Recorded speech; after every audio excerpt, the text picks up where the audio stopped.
بسم اللہ الرحمن الرحیم۔ فضائل اعمال کی تعلیم، حکایت صحابہ سے، باب نمبر اول، قصہ نمبر 9، حضرت عمر رضی اللہ تعالی عنہ کا قصہ۔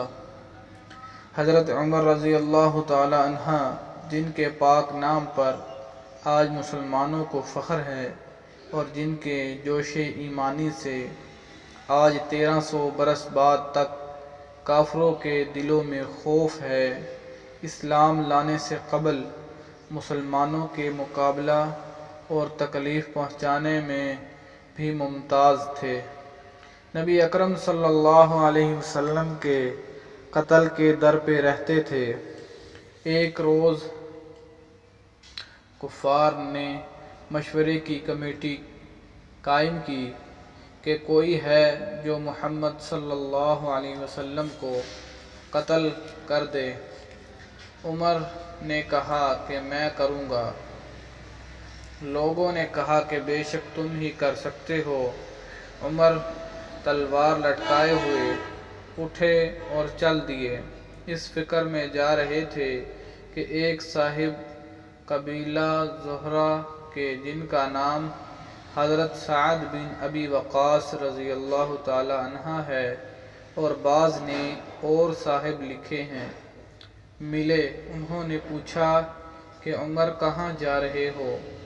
کہنے لگے کہ محمد صلی اللہ علیہ وسلم کے قتل کی فکر میں ہوں، نعوذ باللہ۔ سعد نے کہا کہ بنو ہاشم اور بنو زہرہ اور بنو عبد مناف سے کیسے نمٹو گے؟ کیسے مطمئن ہو گئے؟ وہ تم کو بدلے میں قتل کر دیں گے۔ اس جواب پر بگڑ گئے اور کہنے لگے کہ معلوم ہوتا ہے کہ تو بھی بے دین یعنی مسلمان ہو گیا، لا پہلے تجھ ہی کو نمٹا دوں۔ یہ کہہ کر تلوار سونت لی اور حضرت سعد رضی اللہ تعالی عنہ نے بھی یہ کہہ کر کہ ہاں میں مسلمان ہو گیا ہوں، تلوار سنبھال لی۔ دونوں طرف سے تلوار چلنے کو تھی کہ حضرت سعد رضی اللہ تعالی عنہ نے کہا کہ پہلے اپنے گھر کی تو خبر لے، تیری بہن اور بہنوئی دونوں مسلمان ہو چکے ہیں۔ یہ سننا تھا کہ غصے سے بھر گئے اور سیدھے بہن کے گھر گئے۔ وہاں حضرت خباب رضی اللہ تعالی عنہ، جن کا ذکر قصہ نمبر 6 پر گزرا، کواڑ بند کیے ہوئے یعنی کہ دروازہ بند کیے ہوئے ان دونوں میاں بیوی کو قرآن شریف پڑھا رہے تھے۔ حضرت عمر رضی اللہ تعالی عنہ نے کواڑ کھلوائے۔ ان کی آواز سے حضرت خباب رضی اللہ تعالی عنہ تو جلدی سے اندر چھپ گئے اور وہ صحیفہ بھی جلدی میں باہر ہی رہ گیا جس پر آیات قرآنی لکھی ہوئی تھی۔ ہمشیرہ نے کواڑ کھولے۔ حضرت عمر رضی اللہ تعالی عنہ کے ہاتھ میں کوئی چیز تھی جس کو بہن کے سر پر مارا، جس سے سر سے خون بہنے لگا، اور کہا کہ اپنی جان کی دشمن، تو بھی بد دین ہو گئی۔ اس کے بعد گھر میں آئے اور پوچھا کہ کیا کر رہے تھے اور یہ آواز کس کی تھی؟ بہنوئی نے کہا کہ بات چیت کر رہے تھے۔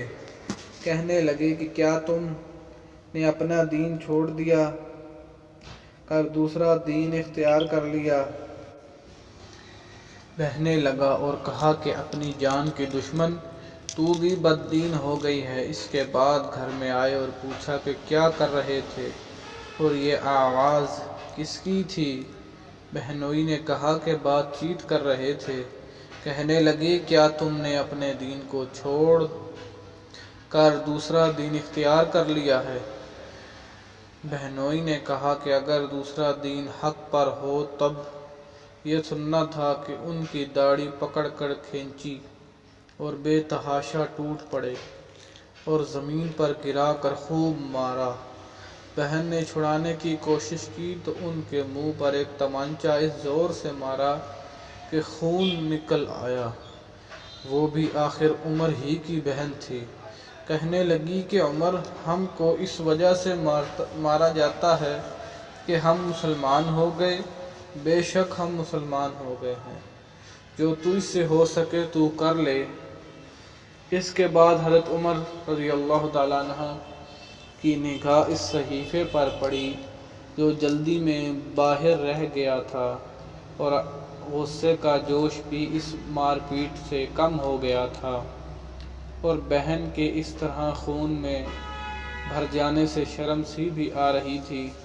کہنے لگے کہ اچھا مجھے دکھاؤ یہ کیا ہے؟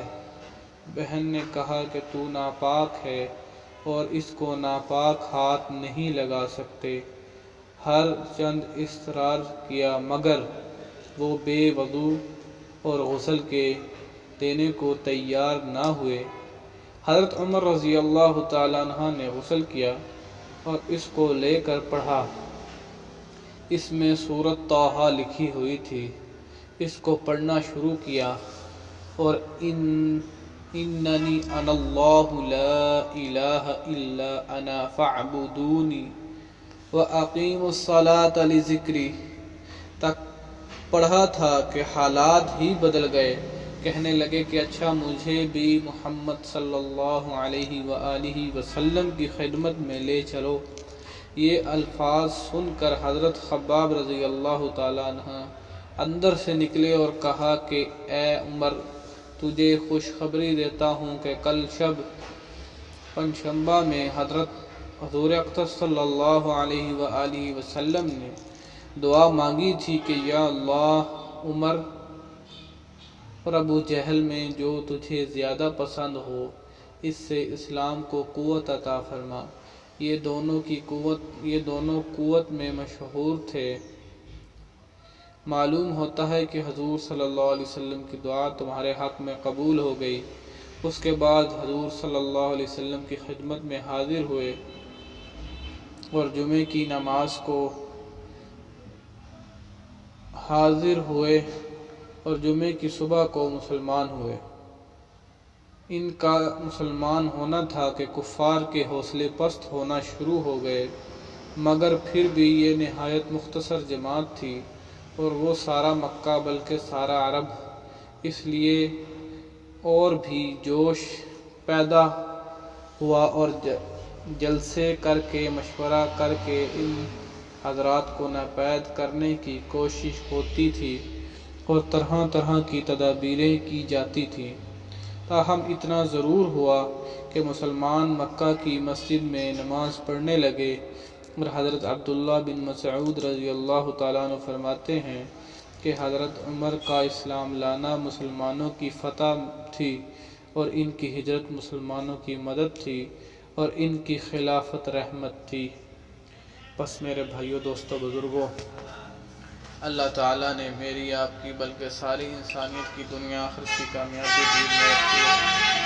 یہ دین ہماری زندگیوں میں محنت سے آئے گا، اور اس محنت کی بنیاد کلمہ طیبہ لا الہ الا اللہ محمد رسول اللہ۔ اس کلمے کے معنی ہے کہ اللہ کے سوا کوئی عبادت کے لائق نہیں، حضرت محمد صلی اللہ علیہ وسلم اللہ کے رسول ہیں۔ اس کلمے کا مقصد ہے کہ اللہ سے سب کچھ ہونے کا یقین، مخلوق سے اللہ کے حکم اور ارادے کے بغیر کچھ نہ ہونے کا یقین میرے اور آپ کے دلوں کے اندر آ جائے۔ حضرت محمد صلی اللہ علیہ وسلم کے مبارک طریقوں پر چل کر دنیا آخرت میں کامیابی کا یقین، اور غیروں کے طریقوں پر چل کر دنیا آخرت میں ناکامی کا یقین میرے اور آپ کے دلوں کے اندر آ جائے۔